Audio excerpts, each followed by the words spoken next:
Hi, welcome to JCT. Jim Cantelon here. I have a life story for you today. Boy, this is a life story. Terry Posthumus is well known to many of you as someone who works with World Vision in child justice seeking. He's a great musician, has his own band, has music videos.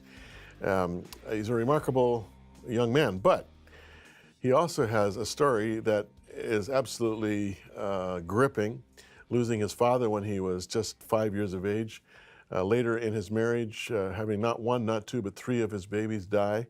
And then his wife of 26 years dying, and then remarrying, going through ups and downs, tragedy upon tragedy, and at the same time, so absolutely positive and grounded in his faith, not in a triumphalist way, but in a gripping, my roots are in Jesus kind of way. Absolutely inspiring. So, especially if you're going through deep waters right now, this is an interview you won't want to miss. Terry Posthumus is his name. We'll get to it in just a moment.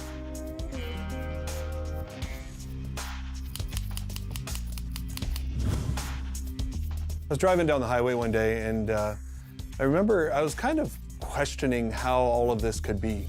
There's just some things in life that you have to ask those questions. And so I'm asking God, how could it be that I could fall in love again? I mean, I had loved Lorraine so much. And I remember I get this voice in my heart saying to me, well, you made a vow. And I was like, yeah, what does that mean? Well, it was till death do you part. And I was like, yeah. And he said, well, you did that. And I felt free. I felt free to let my heart go again. And then I remember I was listening to a worship song, and there was a lyric in that song, and it was, I am falling in love with you. And I felt my heart go. And I knew that it was going to be okay, that I was going to be able to love again. And I did.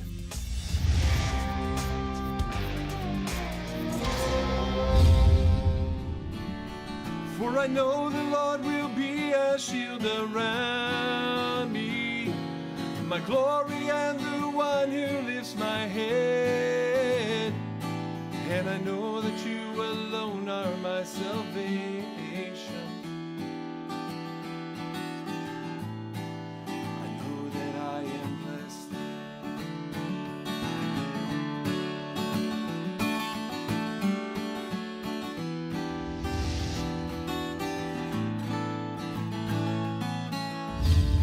Now, if our show was longer, I'd run the whole video. Isn't that great music from Terry Posthumus? Well, he's coming our way right now to talk about not just his music and his ministry as an artist and a speaker, but also about his life story, not only as a father, but as a widower, as an orphan when he was a child. I mean, here's a guy who's been there, done that. Terry, when you look back over your life and all of you had three of your children die in various stages of pregnancy and early life. Mm-hmm. You now have 10 children. Your first wife died of cancer. Mm-hmm. You now, with your second wife, are having a terrific life. But when you look back on your life, you say, how can all of this happen to one guy? Yeah, I don't understand it. And I can tell you I'm truly happy with my life. And yet all these things have happened. There's been a lot of tragedy. I really understand sorrow, but I also understand where God's grace fits into that and can lift us up. Let's start at the beginning. You were 5 when your father was killed in an industrial accident. Yeah. Do you remember any of that? Well, I remember coming home from kindergarten at noon, and our living room was full of all kinds of people, including some pastors and some family friends, and my mother was crying. I remember I was given a chocolate bar, and then I was whisked away to a friend's house to stay there for a few days while all the arrangements were made. But I don't really have any memories other than that of my dad. Do you remember when it really sank in that you were an orphan? Yeah, I think as I got into approaching the teenage years, I mean, my mom was still alive, right? Yeah. So I still had family, right. But I didn't. I don't think I really understood or grasped it. I was just talking about that with my wife last night, right. About how that really doesn't sink in as being a part of your story until later in life. Did your mom remarry? Yes. Did your stepdad become like a dad to you? Yeah, in many ways, absolutely. A lot of like you just saw a music video. Yeah. I have to give a lot of that credit to my stepdad. Really? How's that? Well, because he's the one who really encouraged the gifting. I remember they were going through a really tough financial time. It was back in the early '80s when everything was in an uproar financially, and he took me out and bought me my first electric guitar.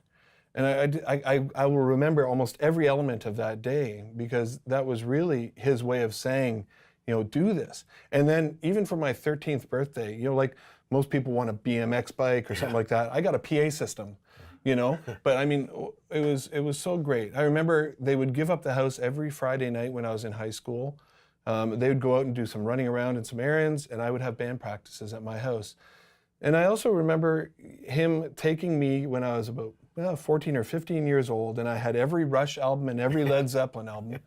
And they were really concerned about what I was getting in my head. Sure. And I got to tell you, I have all those albums again, but there was some really important things that happened. I remember he took me to this Christian bookstore, put $100 in my hand, and said, go buy a bunch of new records. And I bought Petra and Larry Norman and Jerusalem. And so you have this man that came into my life, and he totally built and encouraged that. That's gift. very impressive. Yeah, it's quite a story. He obviously loved you and loves you. He's still alive, is he? He is still alive, yes. Now, tell me about your first marriage. You were married for 26 years. Your wife eventually succumbed to cancer. But tell me about those 26 years and the children who came your way, and also the losses that you incurred. Well, we have limited time here today. So you got to give me the Reader's Digest condensed version. So I met Lorraine in Bible college, and we were very young. I was 2 weeks 19 when we got married, and she was 23, and a few months later, my son Theo was born. I think you can figure out kind of what happened there. We began life very much in a naive way, and very much on our own. We moved away from our families to Port Perry, Ontario, and we started our life. And in some ways that was very difficult, but I think mostly that was the best thing that we could have done. And then the children started to come. A year and a half later, my son Justin was born, and then a few years later, my daughter Kara was born. I don't know whether you know this or not, but she was born 14 weeks premature. She was 1 pound 9 ounces when she was born. Complete miracle child. And then my son Nick was born after that. We took a break. Well, we thought we stopped, but a good friend of mine had this little baby girl, and I fell in love with her. And I said to Lorraine, I said, well, let's have one more. So obviously I'm not a mathematician because many more came after that. So I've got Kara and Nick and Carissa and Michael and Jamie and Lara and Alyssa. And those are all the kids. So we had 9 kids, Lorraine and I. I always joke with people. I tell them that's because of the movie White Christmas, where where Bing Crosby says to Danny Kaye, "Go have 9 kids because it'll take 5 minutes each, and I'll give 45 minutes a day away from you." So, but anyway, yeah. Now, then the 3 children who died, 2, one in the womb, one. With a premature death, was it? Yeah, at 8 months it was an abruption. Yeah, and then one just a few days after dying, or after being born. Yeah. Did they happen concurrently? No. The first one was a very early term pregnancy that ended, but this perfectly formed tiny little human is incredible. And then Carissa was born, and then Michael was born, and then. Sherry, who was stillborn at 8 months, she was born into glory. That's what I tell people. And but what's really neat about that, Jim, is when I was grieving that, if I may, I'll just tell you a really quick story. When Kara, my preemie, was born, I came to the hospital one day and the doctor said she has like 3 holes in her heart. She had no cartilage in her ears, her eyes were fused shut, her lungs were still basically a solid mass, like really early term, right? And And they said, so we either have to operate on her, that's going to be bad, or we have to put her on steroids, that's going to be bad. And so I said, well, let me go and pray about this. And Lorraine was really sick and fighting with another disease that caused this whole thing to happen. So I'm sitting by her incubator. This is Kara's incubator. And I hear a voice, as if you would stand behind me and say, lay your hands on her and pray. I grew up a good Christian Reform boy. We didn't lay hands on people very much, unless we were playing hockey. But I mean, I looked behind me because I thought maybe one of the chaplains was there, right? And knew what was going on, but there was nobody there. And it was this really clear voice. So I did it. I knew it was in the Bible. I couldn't have told you where, but I did it. And you know, I came back 36 hours later and the doctor said, can't believe it. These holes are all gone. And we don't have to do any of those things. So let's fast forward a little bit. When Sherry was stillborn, we had the same kind of faith for her, and we prayed all night, and you know, it was nothing happened. And but I said, okay, God, fine, you can have her. And I felt in my heart that He said she was always mine. And then I had this vision in my mind of Lorraine walking down a beach with a little boy and a little girl in her hand. Don't you know, a year later, my twins were born. One little girl, one little boy.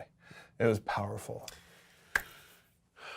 And I could tell you stories about all I'm the sure you kids. could, and I'm saying, my goodness, I only got 2 minutes left. 2 things. Burying 3 little people. Losing your wife and remarrying. These are things that people hope and wish and pray they never have to go through. How was your faith sustained through these very, very dark valleys? You know, there's a psalm and it says, it's by thine own strength, so will I sing and praise thy power.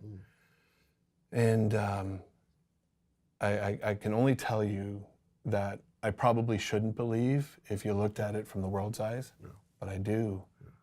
And I can't imagine any other way. So how could it be other than by God helping me to sustain that faith? 26 years married, your precious wife dies in your arms. How do you ever shift gears and fall in love with another woman? There's miracles that happen. Because I fully loved Lorraine. Yeah. You know, we would have still been together today if she still... We had fought for our marriage at times. Do you know what I mean? Yeah. And all I can tell you is this. When I felt my heart fall in love, the only thing I could do is, much like I had to do in many different times in my life, is look to God and say, how can this be? Yeah. Because my heart is fully given to Jessica now. Yeah. And yet it was fully given to Lorraine. And if I tried to rationalize those things, I don't think there's any way that the math adds up. Not that I should be doing math according to how many kids I plan to have and actually have. Right. But you get what I'm saying? Yeah. It just doesn't add up. And yet it does. But you know what? I don't think it made sense to anybody that Lazarus ever walked out of the grave either. Right. You know, we're used to certain things being a certain way. And I know a lot of people that have fallen in love after being in love. All I can tell you is that it's true and that I know that it's an absolute gift. It's a gift from God, and I am so thankful for it every day. It sounds miraculous. It's a miracle. Yeah. Well, Terry, you're a remarkable guy, a marvelous musician. You have done a lot of work on behalf of impoverished children. You've partnered with World Vision for many years. I've interviewed you before on other programs, followed your career with great interest. You're an inspiration to us all. Thanks for coming our way. Thank you for having me. Terrific. We'll be back with some more Bible teaching right after this. This is a Voice of the Martyrs Canada news update, a special report. More than 200,000 Syrians have lost their lives in 4+ years of armed conflict. About a quarter of them were Christians. Prior to the uprising and then the war, there were about 3 million Christians in the country. About half of them have left, and most of the rest want to leave as well. بيخليك تبكي دم على البلد It breaks my heart to see what is happening to my nation with all the terrorism and the violence among the people. If you would have come to Syria before, you would have seen how it was full of churches and beautiful Christian places, and now it's all gone. It's all destroyed. Amani was encouraged by the concern and support of the Voice of the Martyrs Canada, but is pleading with Christians everywhere to continue to pray. For more information, visit www.vomcanada.com.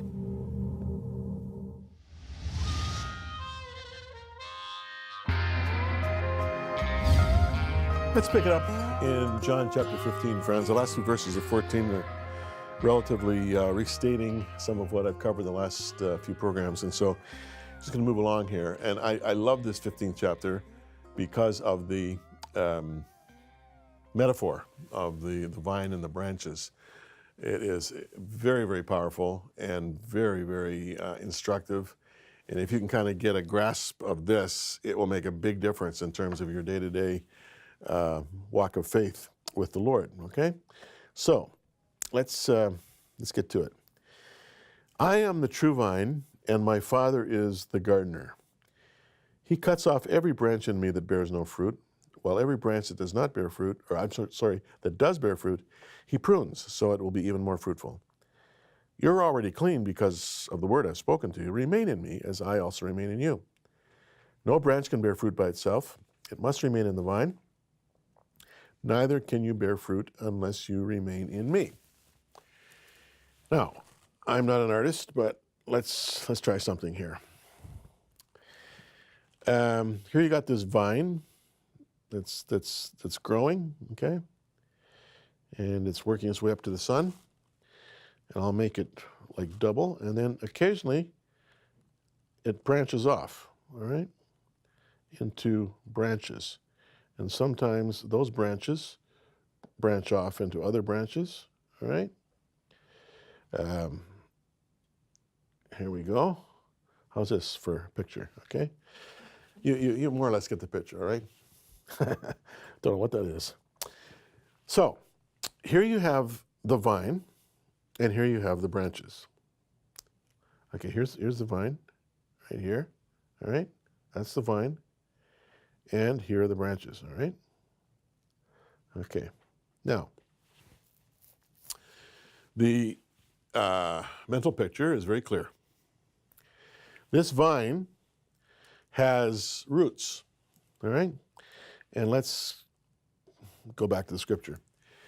The roots are deep, and they are gripping the soil for not just for nourishment, but also for stability in the storm, in the various seasons of the year.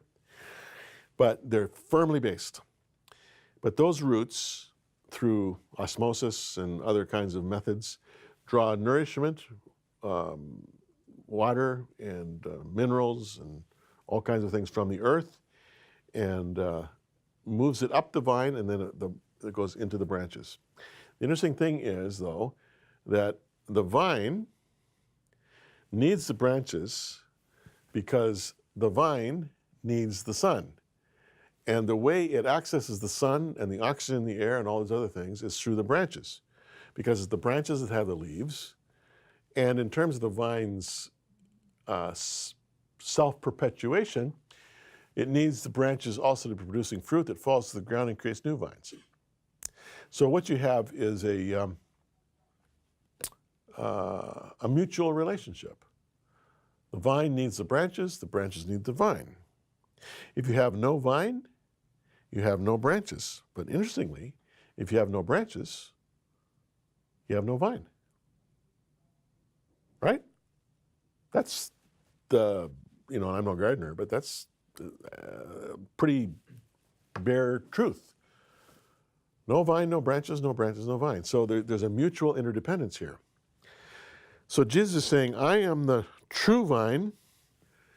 My Father is the gardener. He's the one who is overseeing and tending this garden. And he understands that for the vine to bear as many grapes as possible, that there has to be a constant pruning of unprofitable branches or branches that for whatever reason have lost their vibrancy or have died. And so he cuts them off. And you know from any gardening you've done, I've done very little. My wife Kathy is a gardener in our family, but I've seen her do it. You prune, especially in the springtime or in the late fall, you prune, if it's not a vine, some kind of a plant or something, you look like you've killed it. Really. I mean, you've given it more than a major haircut. It's just nothing there. And yet in the springtime, those pruned back branches begin to shoot these little new green shoots out, and before you know it, you have not only a fruitful plant or a fruitful vine, but it's more fruitful than it was last year because of the pruning process. But the pruning has to be done by someone who knows what they're doing, by a gardener who understands husbandry and who knows that too much pruning will kill it, but not enough pruning will stunt the growth and development of that vine. So he says, I'm the true vine, my father's a gardener. Oh, hang on here. Where was I? I was here. There we go. He cuts off every branch in me that bears no fruit, while every branch that does bear fruit, he prunes so that it'll be even more fruitful. You are already clean because of the word I've spoken to you. In other words, you've been pruned. That's what he means. And the pruning process has not necessarily been easy. A lot of the words I've said to you have been difficult for you to absorb. Some of them you still haven't absorbed. It might be a few years before you really fully understand and appreciate the meaning of my words. He's saying between the lines, he's already hinted at it, that his resurrection is going to make a lot of things clear, that only resurrection could make clear. But he said, look, you've been pruned. Now I want you to remain in me as I also remain in you. You're a branch that has been pruned. Okay, let's go back to my poor art here. All right. So you got this vine, and you've got these branches, but they're now very short because they've been pruned. The vine has been made clean, if you will, by that pruning process, but you've been pruned so that it will be even more fruitful. All right. So getting back to the text here, if you remain in me, the vine imagery still holds here. Okay. So yes, you've been pruned, but don't go your own way. Don't say, okay, if you're going to cut half of me off, I'm going to cut the rest of me off and go my own way. No. Remain in me. My words will remain in you. What? My words, again, the analogy, the metaphor, the nourishment coming up from the soil to these truncated branches now, but still branches, still attached to the vine. My words will remain in you. And in that context, you can ask whatever you wish and it'll be done for you. Now, people look at this and say, oh, that Jesus is giving me a full license to fill out my Christmas list. I'll thank you, Jesus. I'll have a Ferrari. Maybe I'll throw in a Lamborghini too, because I like cars. And maybe $1 million. I won't be greedy. $1 million a month. God. And you go on and on with this Christmas list, of things that you want Jesus to do, because whatever you ask and whatever you wish will be done for you. No. Context. He's talking to branches that have just been pruned, that are still remaining in the vine, that are being fed the word of God through the vine. And the profound implication of this message is that even though you have been pruned, you still are designed to bear fruit. Okay? In other words, that which you not only are DNA equipped to do, but that which you want to do ultimately relates to the very nature of your creation. And you are in the vine, and so you are going to want to do what the vine wants you to do. It will be your will, your choice, but nevertheless, you cannot, just because you want to, ask the Lord and start to produce apples when you've been made to be a grapevine. So in other words, you're asking what you wish as someone who is still a part of the vine. All right? You can't go outside of that and expect that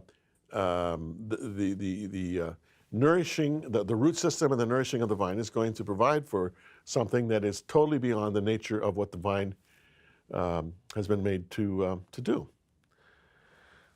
And it's a difficult thing, for people to accept and to understand. But when you ask according to His will, He will grant it. And that's another way of saying you have to ask according to your nature, according to the DNA that you have been infused with as a branch in the vine. Now, a grape is not going to want to be an apple. A grape is not going to say, I want to be cut off and live, by the lake with a speedboat and $1 million a month. Now, the vine is going to say, I want to be what I've been created to be. I want to do what it is my nature calls me to do. And in the context of that, the Lord is there to provide all the nourishment and all the encouragement that you need to fulfill your destiny. Verse 8, this is to my Father's glory, that you bear much fruit, showing yourself to be my disciples. As the Father has loved me, so have I loved you. Now remain in my love. If you keep my commands, you'll remain in my love, just as I've kept my Father's commands and remain in His love. Jesus makes this point so profoundly, again and again, in this last conversation with the disciples in the upper room. Ultimately, the gospel is a love story. Full stop. Very few African mothers ever see a doctor or midwife, yet each mother knows how fragile her child's life is. You see, 26,000 children under the age of 5 will die today because they don't have access to medical care. Your gift of $260, just $22 every month, helps stock a mobile clinic and train healthcare workers to care for young mothers and their children during pregnancy and preschool years. Join WOW Mother Care now. Protect the life of a mother and her child.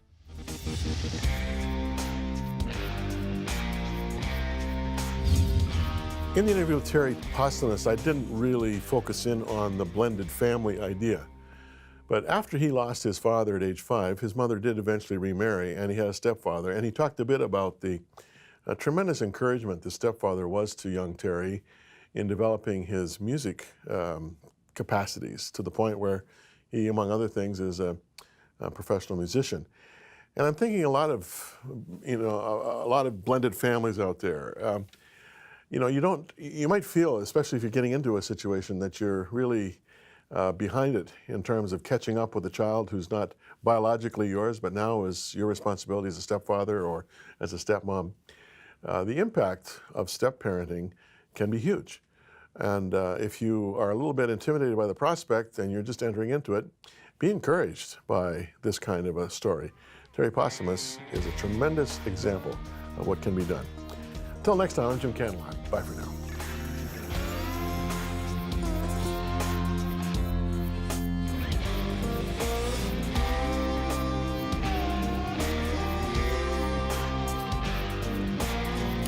Contact us. Jim Cantelon Today. P.O. Box 989, Burlington, Ontario. L7R 3Y7. If you're sending a check, make it payable to Jim Cantelon Today. Or visit us online at jimcantelontoday.com and click Support.